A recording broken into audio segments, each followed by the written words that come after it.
Josie and the Pussycats, long tails and ears for hats. What a catchy theme song to such an infectiously iconic cartoon. It may be hard to believe that only 16 episodes were produced of the original Josie and the Pussycats series between 1970 and 71. The first installment may have been relatively short-lived, but its influence was undeniable and long-lasting. 1972 saw a spin-off show called Josie and the Pussycats in Outer Space. The Pussycats went on to see massively popular merchandising over the years, and in 2001, the trifecta of teenage musicians even scored their own critically acclaimed live-action film. Josie and the Pussycats was an American animated TV series produced by Hanna-Barbera Productions and based upon the comic book series of the same name created by Dand DeClaro. Even though in some ways Josie and the Pussycats were riding on the coattails of popularity of the Archie comic book series, it was uniquely its own thing. Each episode consists of the three-piece band solving mysteries and taking down hapless, villainous scum hell-bent on causing havoc and throwing a kink in the Pussycats' gears. You got Josephine, the ginger lead singer, songwriter, and guitarist of the band. Then you got Valerie. Not only is she a person of color and the band's bassist, but she's also the brainy voice of reason that steers the group into sound waters and helps crack many of the cases that are shrouded in mystery. Last but not least, there's Melody. She may be your stereotypical airhead dumb blonde, but she has a heart of gold. Not only do her ears wiggle whenever there's danger afoot, but she's also one heck of a drummer. Josie and the Pussycats are crossing an important milestone. The Hanna-Barbera classic turns 50 this year, so let's pay the show that started it all a little respect by looking at 8 little-known facts about the series that all but die-hard fans might know. Facts First presents 8 facts about the Josie and the Pussycats cast.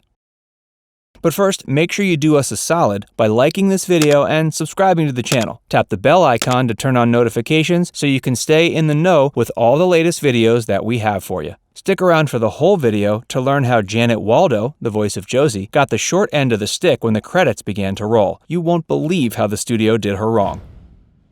Melody's singing vocals were provided by Cheryl Ladd. Remember Cheryl Ladd from Charlie's Angels? Well, to be fair, how could you forget her? She virtually replaced Farrah Fawcett's character in the show's second season as Chris Monroe, Jill's sister. Not only did she replace a legend like Farrah, but she finished up the 7 seasons, but probably also did a better job than her predecessor. Ladd is an exceptionally talented actress, but back in the day, she was fairly unknown. Producers of Charlie's Angels were taking a bit of a gamble when they called her in. She had only had small roles up until that point on shows like Police Story and Harry O. 7 years before she landed the gig with Charlie's Angels, she had one pretty notable credit to her name that is sometimes overlooked. She provided the singing vocals of Melody in Josie and the Pussycats. At the time, she was going by the name Sherry Moore, a name she wouldn't drop for a few more years. She originally came to Hollywood in hopes of being a singer. She never expected to start landing acting gigs. But nothing ever goes according to plan, and it sounds like she lucked out when it came to finding her place in show business. A Mayberry resident was Melody's speaking voice. So we just clarified who did Melody's singing voice, and you might be wondering who did her regular talking voice. If you're a fan of the Andy Griffith Show, you might recognize her voice, but you may not be able to know exactly who she was. Melody was voice acted by Jackie Joseph. She played the lovely lady Ramona in the episode My Fair Ernest T. Bass. In that episode, Andy and Barney make an attempt at cleaning Ernest up and teaching him some manners so he might find himself a girl. They dress him up all fancy and take them to a dinner party, try to pass him off as Andy's cousin from Raleigh. Ramona, however, dances around and flirts with Ernest, who is now supposedly tamed. The rest is comedic brilliance. Spoiler alert, Ernest slips up. Jackie would go on to return to Mayberry yet again as the wife of Ken Berry in Mayberry RFD, and in 4 episodes of Gomer Pyle, USMC. Valerie was the first black female character to appear on Saturday morning cartoons. The Hardy Boys cartoon may have sported the first recurring black character for a cartoon series, but the voice of Pete Jones was provided by Dallas McKennon, a white man who is well known for providing the voice of Archie and Cincinnatus in Daniel Boone. Valerie, on the other hand, was given her voice by Barbara Parlott and Patrice Holloway, both of whom are black women. Barbara is best known for her work on Simon & Simon and Days of Our Lives. Patrice was a notable soul singer that was best known for her work on Josie and the Pussycats, but she had a few notable covers and singles in her solo career. She once had a song that she co-wrote make it to number 3 on Billboard's Hot 100 with the track You've Made Me So Very Happy when Blood, Sweat, and Tears covered it. We'll come back to Patrice in a minute. One of the Mouseketeers voiced one of the main characters.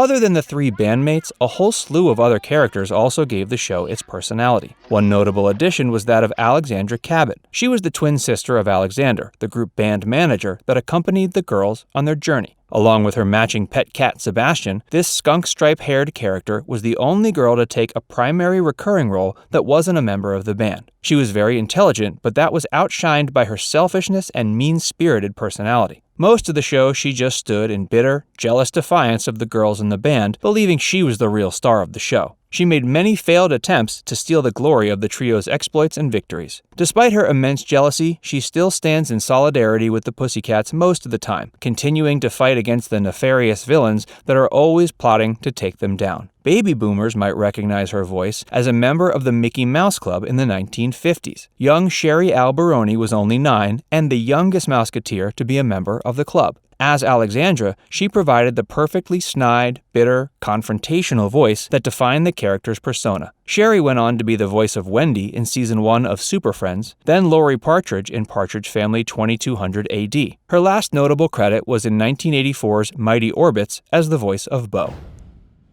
The show was a rival to Archie. All the characters from Josie and the Pussycats can trace their origins back to the pages of Archie comics. In the pages of that series, Archie and the gang consistently interacted with Josie and company quite amicably. But when it came to the television series, the Archie show and Josie provided each other with direct competition for ratings and viewership. There's a good reason why you never see Veronica or Jughead coming together in either cartoon series. Filmation had seized the rights to the Archies, while Hanna-Barbera sought to create a musical crime-solving clan of its own to compete with the successful cartoon. They were initially going to create something called the Mysteries 5, but that just evolved into Scooby-Doo. So they made a quick move to swoop up the rights to Josie and the Pussycats, and the rest is history.